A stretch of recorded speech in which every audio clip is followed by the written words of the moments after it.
Welcome back to Wrestling with Horror. My name is Andrew Dreamer, and this is the channel where we talk about professional wrestling, we talk about horror movies, and we look at all the ways that they intersect, connect, and everything in between. Now, today we're going to continue on this journey that we've been taking within the Scream franchise. We're at the fourth entry in the franchise, Scream 4. Now, this film might not be my favorite in the series, but again, like I said with Scream 3, it's not bad. And if this is the worst movie in your franchise, you're doing good. So let's just jump right in.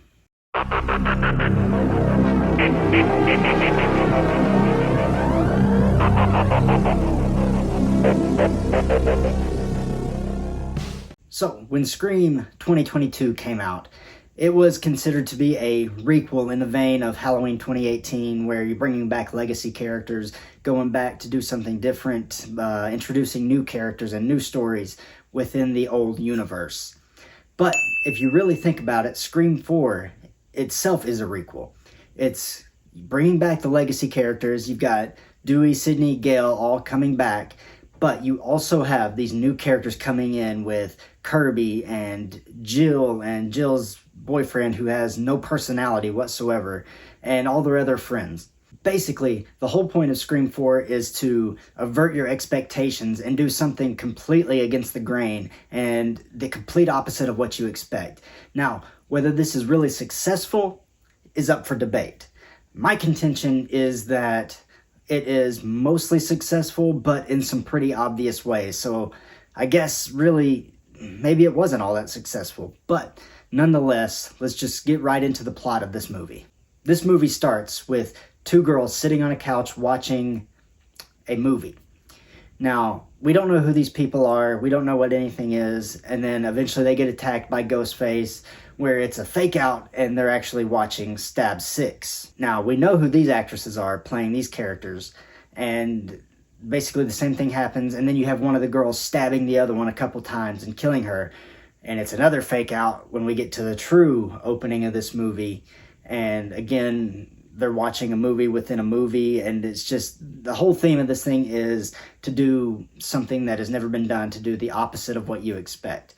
And here, it worked, but it didn't make a ton of sense to me at the time. Still doesn't really. But we get the true opening, Ghostface is back.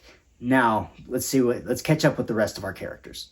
Dewey and Gale are still married. They are living in Woodsboro, where Dewey is now the sheriff. He has this deputy named Judy Hicks who is trying to cut in on their marriage, I guess. She's baking him these little treats and things like that, and Gale is just not having it, nor should she. And Dewey is Dewey. Whether he's oblivious or whatever, but Gale does not like Judy. Judy does not like Gale. That's kind of a minor subplot of the movie. Now, eventually, we're introduced to Jill Roberts, who is Sidney's niece. She is going to be the new Sidney of this movie, and she has her friends Kirby and a few other people. She's on the outs with her boyfriend Trevor, who, like I said, is basically void of any character arc or personality or anything like that. Basically, he cheated on her, she's mad at him, and they're broken up. Now, eventually, Sidney comes back to town because she has now written a book. She's on a book tour, and she's doing a signing at a bookstore in Woodsboro.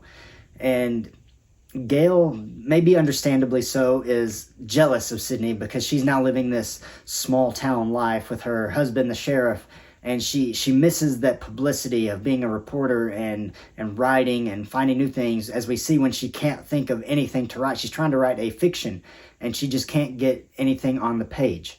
Now, when Sidney's at her event doing her book signing, the police bust in. Dewey says that they tracked a cell phone signal related to a murder to this location. Of course, that leads them to Sidney's rental car trunk, where they find a knife and blood and all this stuff.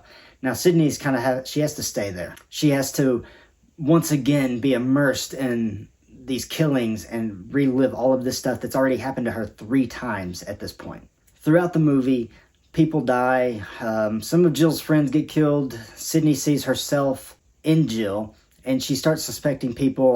That's one of the things the movie does, is it just goes out of its way to make everybody seem like a suspect, and they're kind of so obvious that it's just not really convincing to me.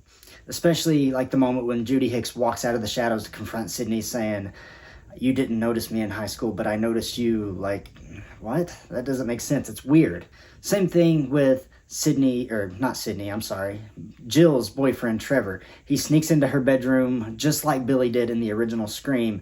Sidney walks in on them and sees them, and she's having some flashbacks and essentially tells Jill, I know what you're feeling. I know what you're going through right now. And she does. She absolutely 100% does. So the movie continues. We get to a party, a stab-a-thon, where a bunch of high school kids get together, they drink, they party, and they watch all of the Stab movies back to back to back to back to back. And it's here where Gale sneaks into the party trying to do some reporting of her own because Dewey won't let her help with the investigation at all. So she plants a couple cameras, and eventually she is attacked by Ghostface and stabbed in the shoulder. But you know this movie's not going to kill Courtney Cox at this point. She survives, she gets taken to the hospital, and she's basically sidelined until the very last minute of the movie. And from here, that was like a red herring kind of ending for the film. From here, we go back to Kirby's house where they continue their stab-a-thon, and you've got, Robbie and Charlie and Kirby and Jill all watching these movies, and then Trevor shows up and ruins their party, making himself look like a suspect again, but nobody invited him. Or at least they're claiming nobody invited him. And from here, Sidney's aunt gets killed and she runs off to find Jill. She gets to the house, and then that's when the Ghostface killings start happening again.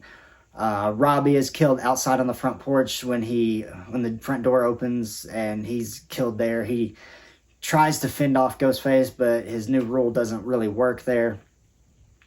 And then Jill basically runs away after Sidney tells her to run away, and she's gonna hide under the bed instead. So she's trying to hide Jill instead of actually getting away. She's trying to trick Ghostface.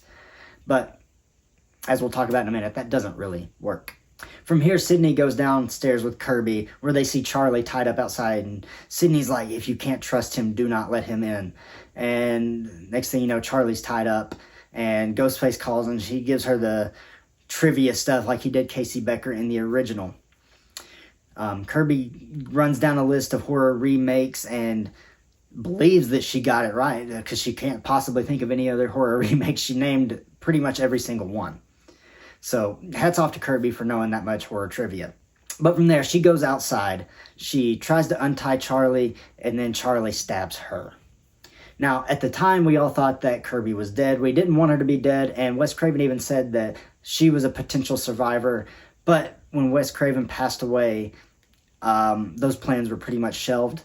Until now, we've had it confirmed that Kirby is still alive, and she's going to be a part of Scream 6 when it comes out in a few weeks. And I'm really excited for that because her character was one of the best parts of this movie.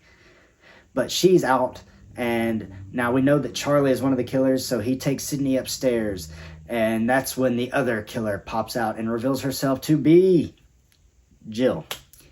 Now, this to me is one of the most underwhelming killer reveals in the entire franchise. Maybe the most underwhelming, because it seemed kind of obvious to me from the beginning, especially with the scene, like the first time you see her, the first thing that Kirby says to her is, before you get in the car, you have to promise not to kill me. Like, okay, it's a throwaway line, but it's still a huge foreshadow for what happens in the third act.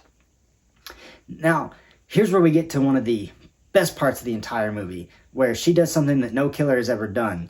She stabs Sidney a few times. You think Sidney's dead, and you start thinking maybe that they'll take Sidney out, but of course they don't.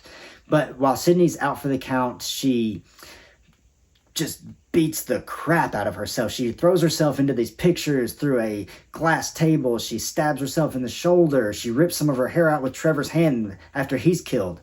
She makes herself out to be the victim this craziness all started when they were trying to do the Billy and Stu stabbing each other to make themselves look like victims, but instead of stabbing him in the side, she stabs him right in the heart, and that's when you realize that she is absolutely insane. She wants to be the sole survivor. She wants the fame, the glory. She wants to be Sidney. However, nobody can be Sidney. There's only one Sidney Prescott, and that is Sidney. Jill is not Sidney, and she's taken to the hospital where she slips up and somehow knows that Gale was stabbed in the shoulder, and then says that she wants to write a book with her and all this stuff. And then that's when Gale realizes, hey, how did she know I was stabbed in the shoulder? They run back where Jill is now in Sidney's room trying to kill her again. Dewey gets knocked out with a bedpan in typical Dewey fashion. But that's where our movie comes to an end. Judy comes in to make a save, and Jill dies after getting the paddles to the head and then shot once more to finish her off.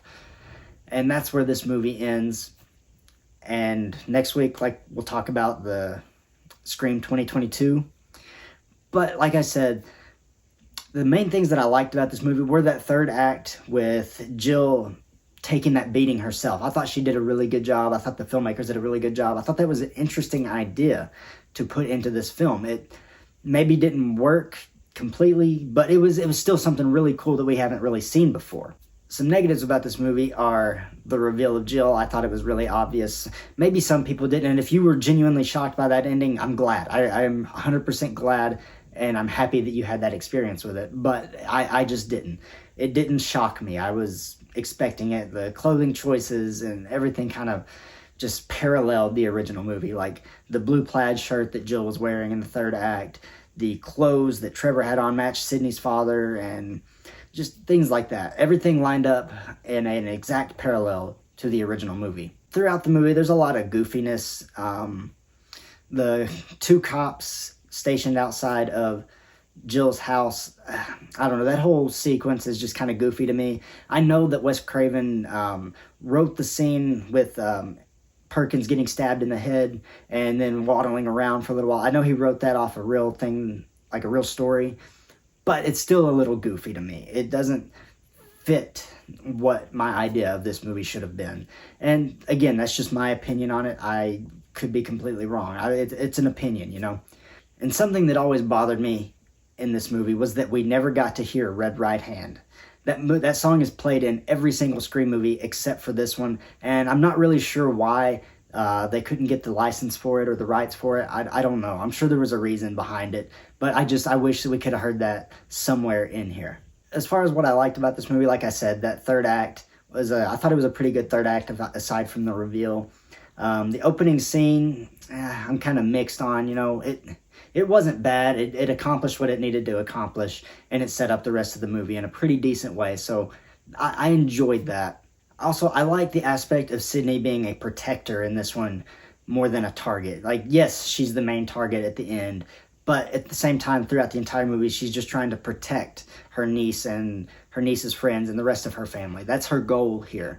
And same thing for Dewey. Dewey's got a whole different perspective on things now. He's the sheriff. He can't just run around doing things like he used to. He can't let Gale run around, but she does anyway because she's Gale Weathers, and nothing is going to stop her when she wants that stuff. And I guess that's essentially it. That's Scream 4. Not my favorite movie in the series. And honestly, the more I watch it, the lower it drops on my ranking list, which you're going to see after the new film comes out in a couple weeks. But it's a good movie, and like I said at the beginning, if this is the worst movie in your franchise, you're doing something right. But that's pretty much everything I needed to say about Scream 4. Now, I want to know down in the comments what you thought about this movie. Are you happy with Wes Craven's final directorial effort? Are you happy with the choices that were made in this film? Are you happy that they continued on after this film? Or should this movie have been the end? Or should Scream 3 have been the true ending? I don't know. I want to know what your thoughts are down in the comments below. Make sure you hit your subscribe button if you haven't done that already so you never miss another video from Wrestling with Horror. And check out my t-shirt store at prowrestlingtees.com/AndrewDreamer. And until next time, I'm Andrew Dreamer, and this is Wrestling with Horror.